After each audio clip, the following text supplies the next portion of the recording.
Bagaimana pendapat Ustaz terhadap da'i yang mengatakan bahwa Syekh Albani bukan ulama hadis, melainkan hanya peneliti hadis, dan apa yang dilakukan Syekh Albani bukanlah hal yang luar biasa, bisa dilakukan juga oleh mahasiswa. Siapa mahasiswa yang bisa melakukan seperti yang dilakukan Syekh Albani?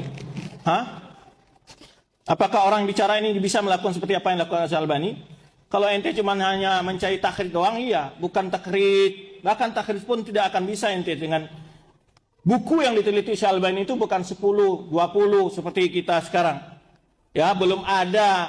Sekarang aplikasi-aplikasi yang ada itu, hukum siapa yang dipakai situ? Nama Syekh Albani. Faedah dari bahasnya Syekh Albani semua membuat di situ. Coba lihat Sahih Albani, Dha'af Albani. Lihat aplikasi-aplikasi yang ada itu. Ini orang tidak pernah belajar bagaimana takhrid hadis, bicara takhrid hadis. Jangan berlebihan terhadap Syekh Albani. Yang diteliti Syekh Albani, metodologinya beliau ngerti semua ini. Cuma mereka ini kalah rajin. Ada nggak riwayat Syekh Albani kuliah? Nggak ada kan? Nggak ada, dia bukan kuliahan juga. Jadi Syekh Albani ini belajar cara mentakhrij hadis.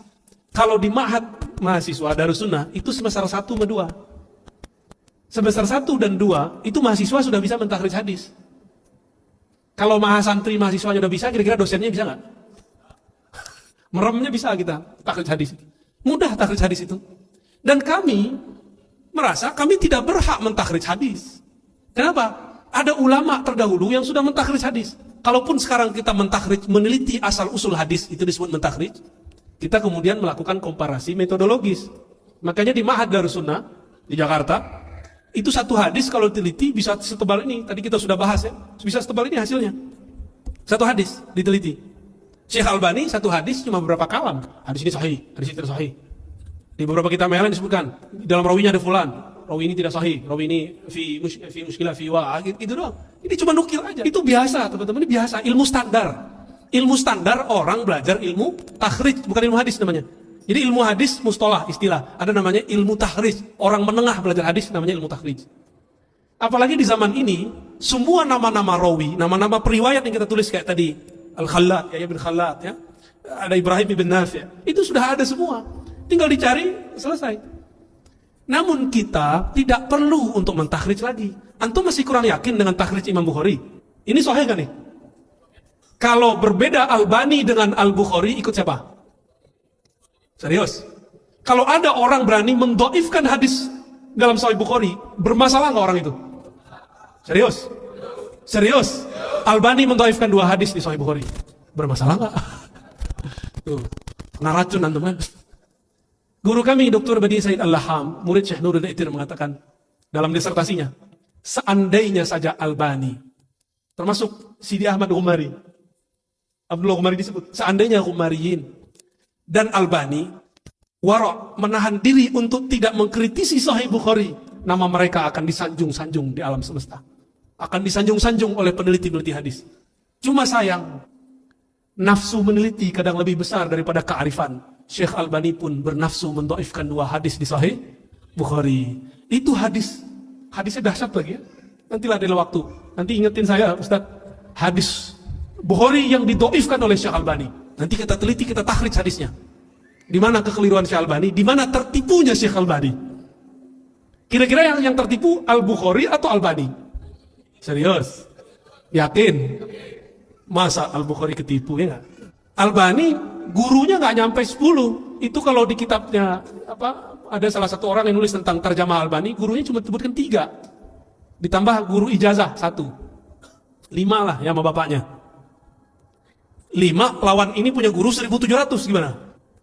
Tapi kita nggak boleh benci Albani, ya. Kita jadikan saja Albani ini sebagai motivasi supaya ngaji hadisnya lebih benar, ya. Gitu aja Pak ya. Ini terakhir tentang Syekh Albani. Syekh Albani itu mentakhrij, menilai hadis tidak hanya dengan keilmuan, terkadang pakai nafsu. Apa buktinya? Ada hadis di Abu Dawud, ada hadis di Tirmizi, ada hadis di Ahmad, hadisnya sama. Sayyiduna Abdullah bin Amr itu menuliskan nama Allah yang kemudian dijadikan jimat atau rajah untuk anaknya. Abdullah bin Amr menuliskan a'udzu bikalimatillahi tammat min syarri ma khalaq. Terus ada lafaz tambahannya, min ghadabi bla bla bla bla. Ditulis, dikalungkan ke anaknya yang belum bisa baca tulis, belum bisa membaca. Syirik nggak? Sahabat loh, itu namanya apa bahasa kitanya? Jimat. Maka jimat itu bukan masalah kalung mengalungkannya, tapi yang ditulis apa? Apa yang ditulis itulah halal haramnya. Jangan jimat langsung haram. So ahli tauhid ente ya. Benerin dulu tauhidnya. Kalau masih meyakini nasi yang mengenyangkan, oh itu lebih bahaya dari jimat tuh. Masih yakin propolis yang menyembuhkan dari oh itu bahaya itu. Tapi ngambil asbab dengan obat itu baru boleh ya.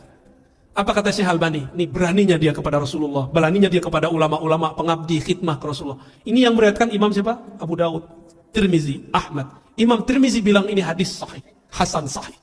Antum bisa bayangin dokter hadis nih nyebut Imam Tirmizi langsung keluar sahihnya ya. Apa kata Syekh Albani? Separuh yang awal sahih, separuh belakang enggak sahih. Separuh awal kalimat a'udzu bikalimatillahi tammat sahih.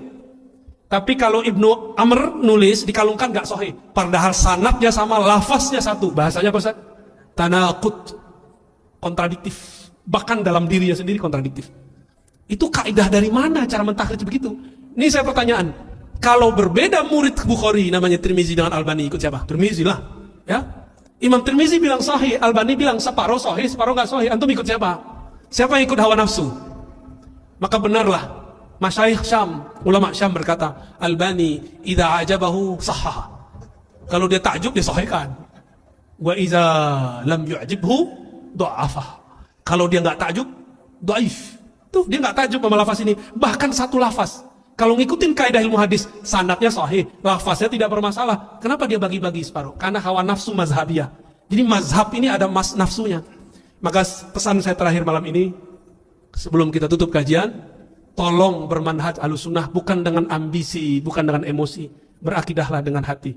Ya, maka kalau berakidah dengan hati, maka muncullah rahmah. Jadi jangan pernah benci Salafi, jangan pernah benci Ibnu Taimiyah. Kritik boleh, tapi benci jangan. Bisa bedakan? Ya, walaupun mereka bilang mengkritik mereka disebut fitnah, itu bahasa dia. Ya, biarin aja. Kita nggak usah tanggapi banyak-banyak. Irhamu man fil ard, yarhamukum man fis sama. Sayangi makhluk di bumi, maka yang di langit malaikat pasti sayang kamu. Malaikat tidak mungkin sayang kecuali Rabbul Arsyil Azim menyayanginya. Allah Ta'ala akan menyayanginya.